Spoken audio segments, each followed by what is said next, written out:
Hello friends, welcome to our channel VK law classes.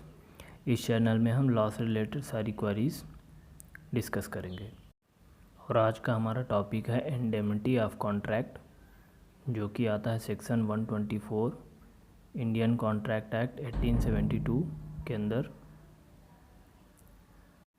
सबसे पहले समझते हैं कि इंडेमनिटी क्या होता है। इंडेमनिटी का मतलब होता है टू कंपनसेट लॉस, मतलब लॉस की भरपाई करना।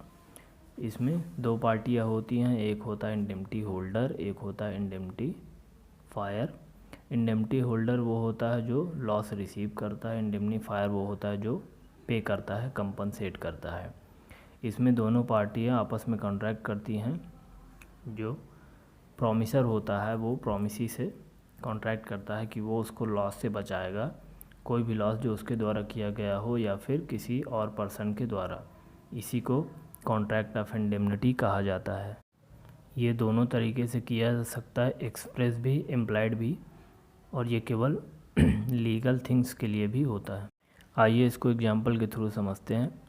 जैसे इंश्योरेंस कंपनी होती है, फायर इंश्योरेंस लोग करवाते हैं अपने घरों का, या फिर गाड़ियों का इंश्योरेंस करवाते हैं, मोबाइल का इंश्योरेंस करवाते हैं। तो जैसे फायर इंश्योरेंस होता है तो उसमें इंश्योरेंस कंपनी ये मेंशन करती कि कोई भी लॉस होगा तो उसकी भरपाई हम करेंगे। दोनों पार्टीज़ आपस में कॉन्ट्रैक्ट करते हैं कि अगर कोई भी लॉस होता है तो उसकी भरपाई इंश्योरेंस कंपनी करेगी। इसको इंडेमनिटी ऑफ कॉन्ट्रैक्ट कहा जाता है। एक एग्जांपल और लेते हैं। जैसे ए और बी है। ए दिल्ली में रहता है, जॉब करता है। बी गांव में रहता है, जो जॉब नहीं करता है लेकिन उसे जॉब चाहिए। तो ए बी से कहता है कि तुम दिल्ली में आओ, जॉब ढूंढो, जब तक तुम्हें जॉब नहीं मिल जाती है तुम्हारे रहने खाने का खर्चा मैं उठाऊंगा। तो इसको इंडेमनिटी ऑफ कॉन्ट्रैक्ट कहते हैं कि जो ए जो है वो बी के लॉस को पूरा करेगा, उसको बचाएगा लॉस से। आगे समझते हैं section 125 right of indemnity holder के बारे में। तो इंडेमनिटी होल्डर के क्या क्या राइट्स होते हैं, जिसका लॉस होगा उसके पास क्या राइट्स हैं। तो उसके पास 3 राइट्स हैं, डैमेज, सम्स एंड कॉस्ट।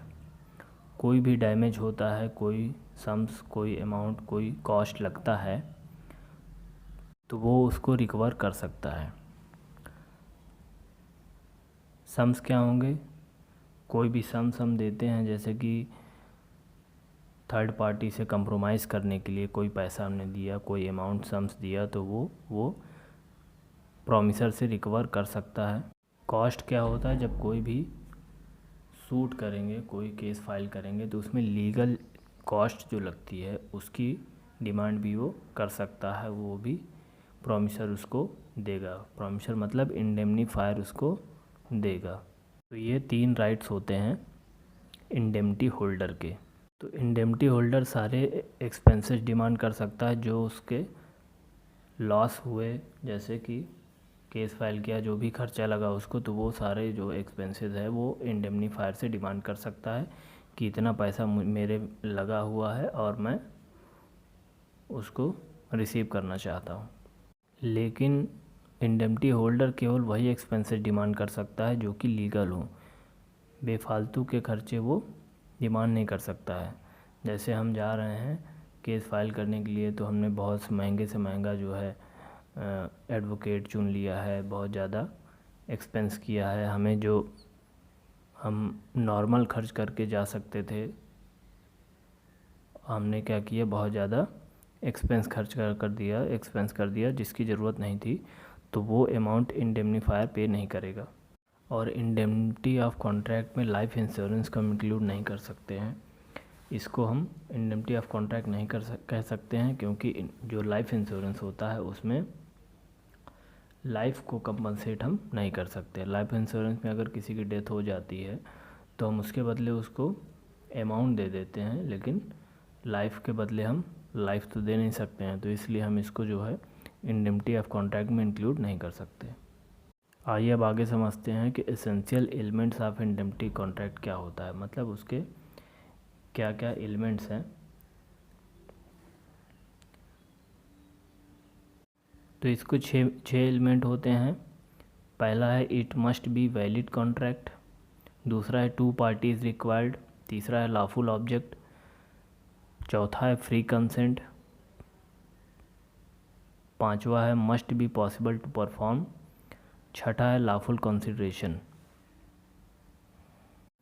तो ये सारे पॉइंट ज़रूरी होते हैं इंडेमनिटी ऑफ कॉन्ट्रैक्ट के लिए कि जो भी हम कॉन्ट्रैक्ट करते हैं इंडेमनिटी में वो वैलिड होना चाहिए। ये नहीं कि इलीगल कॉन्ट्रैक्ट कर रहे हैं हम, कोई भी इलीगल काम के लिए हम इंडेमनिटी कॉन्ट्रैक्ट कर रहे हैं तो वो इंडेमनिटी ऑफ कॉन्ट्रैक्ट नहीं कहा जाएगा।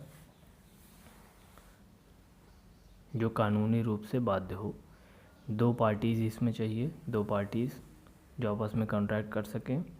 तीसरा है लॉफुल ऑब्जेक्ट होना चाहिए और चौथा है फ्री कंसेंट, मतलब कि स्वतंत्र सहमति होनी चाहिए दोनों पार्टीज़ की। ये नहीं किसी दबाव में कॉन्ट्रैक्ट किया गया हो या फिर धोखे से कॉन्ट्रैक्ट कर दिया गया हो, ये नहीं होना चाहिए।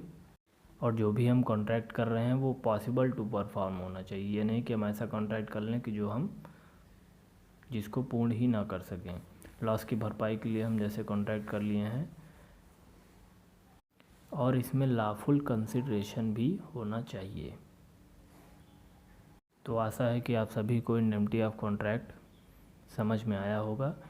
इसके आगे वाले वीडियोस में हम कॉन्ट्रैक्ट गारंटी समझेंगे, जो कॉन्ट्रैक्ट के अंदर आता है, कॉन्ट्रैक्ट ऑफ गारंटी, और बहुत ही सिंपल तरीके से समझेंगे। बहुत ही लेंथी वीडियो नहीं होगी। अगर आपको वीडियो अच्छी लगी हो तो आगे भी इसको शेयर करते रहें ताकि जिसको इसकी ज़रूरत हो उस तक वीडियो पहुंच सके। धन्यवाद।